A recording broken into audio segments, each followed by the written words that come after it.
এই যে বিচারপতির নামে কলঙ্ক, মানব জাতি হিসাবে একদম কোলাঙ্গার। এই যে মানিক, বিচারপতির নাম নিলাম এই কারণে, নাম নিয়েও গোনা হবে, কারণ এ মানুষের পর্যায়ে পড়ে না।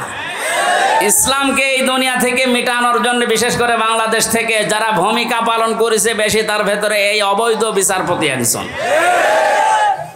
ওর কথাবার্তারা শুনলে শয়তান পর্যন্ত হাসে, বলে আল্লাহ তুমি আমারে শয়তান বানিয়েছো। এটা চোখে দেখোনি? আমি মাঝে মাঝে ওরা দেখি আর ভাবি আমি তো শয়তান দেখি না, যদি দেখতাম মনে হয় এরকমই হইতো। এটা টাটকা নির্ভেজাল শয়তান। সুতরাং এরকম শয়তানের অনুসারী যারা আছেন, তরিন আফরোজ থেকে বহু শয়তানকে 15 বছর দেখলাম। এখন ইসলামের যে উর্বর ভূমি বাংলাদেশে হচ্ছে, চলছে, কায়েম হওয়ার পথে, বাধা দিতে আসলে কিন্তু বিকাল 5টার আগে কোনো ছাড় নেই। এটা তো গেল কামলাদের। আর যিনি জমির মালিক এই যে বসে আছে, উনি যদি এসে দেখে সব ধান নষ্ট করে ফেলেছে, এরপরে উনি কিছু বলছে না, তাহলে মানে ওনার কোনো শক্তি নেই। বিশ্বাস করেন, মনে মনে চিন্তা করেন ওনার শক্তি নেই তা না, এখন হয়তো কিছু বলছে না, গোপনে ওনার কোনো কিছু আছে। যেদিন ধরবে ওইদিন বাপ বলার সময় দেবে না, যেটা আমার আল্লাহ এখন মালিক হিসাবে করছে। ইন্না বাদশা রব্বিকা লাশাদীদ, তোমার রবের ধরা বড় শক্ত ধরা। নৌকায় উঠে পালাতে গিয়েও পারে না। পারবে কি করে? কারণ ওরে তো আমরা ধরি নাই, ধরেছে কে? এদের কারণে হাজারে অবৈধ আইন মন্ত্রীর কারণে হাজার হাজার মানুষ আইনের এই জায়গায়, ন্যায় বিচারের জায়গায় অবিচার পেয়েছে বেশি। তার বাস্তব প্রমাণ আমি নিজে না, সিএমএম কোর্ট, জজ কোর্ট, হাইকোর্ট মিলিয়ে আমার মামলা কতবার তুলেছে। এই যে আমার মামা বসে আছে, মামা শ্বশুর, আমার চাচা ছিল ঢাকায়, বাবা তো ওগুলো বোঝে না ভালো, রাত দিন দৌড়া চাকরি করে বেটা, এরপরও রাত দিন এখানে ওখানে উকিল ধরে করবে কি? কারণ যারাই ধরবে, যত বড় উকিল ধরুক, আর এক উকিল তো বসে আছে ওখান থেকে, যতক্ষণ সিগন্যাল না পাবে আমার নাকি বের হওয়ার কোনো একটা বিচার হলো। আর প্রতিদিন টিভির সামনে এসে শুনতাম যে নাকি লেকচার দিচ্ছে, যে আমরা ন্যায় বিচার কায়েম করে ছেড়ে দিচ্ছি। এই ন্যায় বিচার। আমার মতো মূল্য চুরির মামলায় যদি 30-32 বার হাইকোর্টে মামলা ওইটি জামিন না দেয়, কিসের ন্যায় বিচার? যেটা এখন সব পরিষ্কার হয়ে গেছে। 15 বছরে কোনো ন্যায় বিচারে দেশে কায়েম হয়নি, পুরাটা হয়েছে অবিচার। আল্লাহ যেটা নিজে এখন ধরিস। এই জন্য সাবধান। আল্লাহ এমনি কিছু বলছে না, অনেকে মনে করছে কই এত কিছু করে কিছু হয় না। এখন কিছু টের পাচ্ছেন? আলেমদের মাথায় দড়ি দিয়ে ছাগলের মতো, গরুর মতো যখন টেনে নিয়ে যেত ওই কোর্টে, বারান্দায় দাঁড়িয়ে অনেক শয়তান দেখতাম হাসতেছে আর টিপ্পনি কাটতেছে। যে দেশে আর হুজুর নেই, আমির হামজা, এই মাওলানা মামুনুল হক, এরে ধরলো, আর হুজুর নেই দেশে। তাদের কত সুন্দর সুন্দর কথা, ফেরেস্তার মতো কথা বলে, আর এরা উঠলেই শুধু রাজনীতি করে। ধরেছে, ঠিকই হয়েছে। এখন আপনি টের পাচ্ছেন কি হচ্ছে?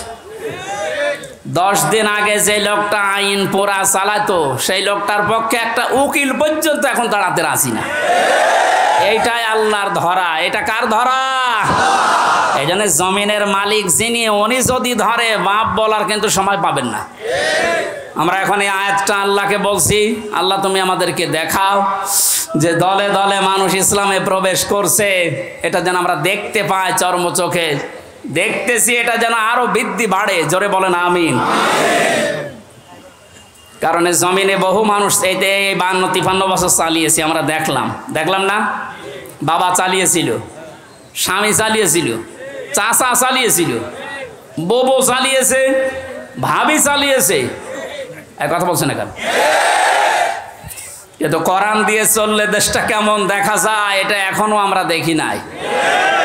এখন আমরা সবাই একমত, দলমত আর নেই। কোরআন দিয়ে এই দেশ চললে কেমন দেখা যায়, ওইটা আমরা এই চোখে দেখতে চাই। কারা কারা দেখতে রাজি আছেন দেখি? লিল্লাহি তাকবীর।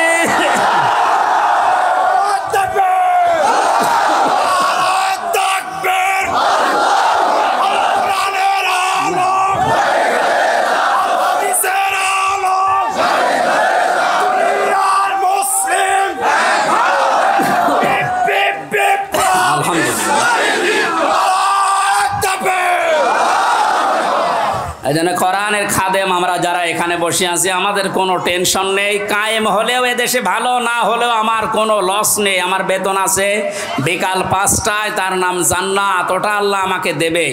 কারণ বিকাল 5টা পর্যন্ত জমিটা একটু দেখে শুনে রাখতে পারলে উনি যেমন বেতন দেবে, আল্লাহ আমাদেরকে জমিনে কাজ করার জন্য বেতন দিতে পারে না? ওই বেতন পাওয়ার আশায় আছে। কিয়ামতের ভয়াবহতার কথা আজকের তেলাওয়াতকৃত আয়াতগুলোতে ছিল। যেহেতু আমরা বলেছিলাম 1 ঘন্টা, এই জন্য খুব তাড়াতাড়ি করছি, সামারাইজ করছি। আল্লাহ রাব্বুল আলামিন সূরা হাক্কাত 52টা আয়াত দিয়েছেন। কিয়ামতের যে ভয়াবহ দৃশ্য এগুলো আল্লাহ তুলে ধরেছেন প্রথম থেকে। পুরাটা তাফসীর করতে গেলে অনেক সময় লাগবে। সামনে আরো 2টা মাহফিলে এলাকায় আছে, আমরা ওখানে ধারাবাহিকভাবে বলবো ইনশাআল্লাহ। আজকে খুব কম সময় নিচ্ছি। হাক্কাতের 19 থেকে শুরু করে যতটুকু পারা যায়। আল্লাহ রাব্বুল আলামিন বলেন, ফাআম্মা মান উতিয়া কিতাবাহু বিয়ামিনিহি ফায়াকুলু হাউমুকরাউ কিতাবিয়া। কিছু তথ্য আছে নতুন, আলেমরা যারা, জ্ঞানী মানুষ যারা, ভালো করে শুনবেন। আল্লাহ পাক বলেন, কিয়ামতের কঠিন ময়দানে যেদিন বিচার শুরু হবে, ফাকাইফা তাত্তাকুনা ইন কাফারতুম ইয়াওমা ইয়াজআলুল ওয়ালদানা শিবা। এত কঠিন ভয়ঙ্কর সালসালা অবস্থা তৈরি করব, যুবক মানুষ বুড়ো হয়ে যাবে। ও বাংলার মুসলমানেরা, 8টা বছর যে লোকটা আয়না ঘরে ছিল আজকে দেখতে পেলাম। এই যে ব্যারিস্টার আরমান, যুবক বয়সের যে ছবি, 8 বছরে তার অবস্থান কোথায় গিয়ে দাঁড়িয়েছে আপনি তাকান। তা তো 8টা বছর জুলুমের স্টিম রোলার চলার কারণে তার অবস্থা এখন এই। অথচ আল্লাহ জানিয়েছেন কিয়ামতে এমন ভয়াবহ অবস্থা তৈরি করব, দৃশ্য দেখেই মানুষ সঙ্গে সঙ্গে যুবক মানুষ বুড়ো হয়ে যাবে। ওনার বুড়ো হতে সময় লেগেছে 8 বছর, কিয়ামতে আমার বুড়ো হতে সময় লাগবে কয়দিন? মুহূর্তের ভেতরে চোখের পলক পড়তে বুড়ো হয়ে যাবে মানে যুবক মানুষ। কি অবস্থা হবে এবার ভাবেন। ইয়াউমা ইয়াফিরুল মারু মিন আখি, প্রথমেই পালাবে মানুষ দেখলেই তার আপন ভাই থেকে। ওয়া উম্মিহি ওয়া আবি, তার মায়ের কাছ থেকে, বাবার কাছ থেকে। ওয়া ফাসিলাতিহি আল্লাতী তুবি, আল্লাহ পাক বলেন তার জ্ঞাতি গোষ্ঠী, তাকে যারা আশ্রয় দিত, এই মানুষগুলো পালাতে থাকবে। ও দুনিয়ার মানুষেরা, পৃথিবীতে আমরা বিপদে পড়লে, হামলা মামলার শিকার হলে আগে ভাই আগিয়ে আসে, বাবা আসে, বংশের লোক আসে, জ্ঞাতি গোষ্ঠী যে দল করি ওই দলের লোক আসে। আল্লাহ পয়েন্ট আকারে ওগুলো আগে দিয়েছেন যে এইগুলো আগে পালাবে। একটা বারের জন্য আপনার বিবেকে নাড়া দেয় না যে এইগুলো যদি পালায়।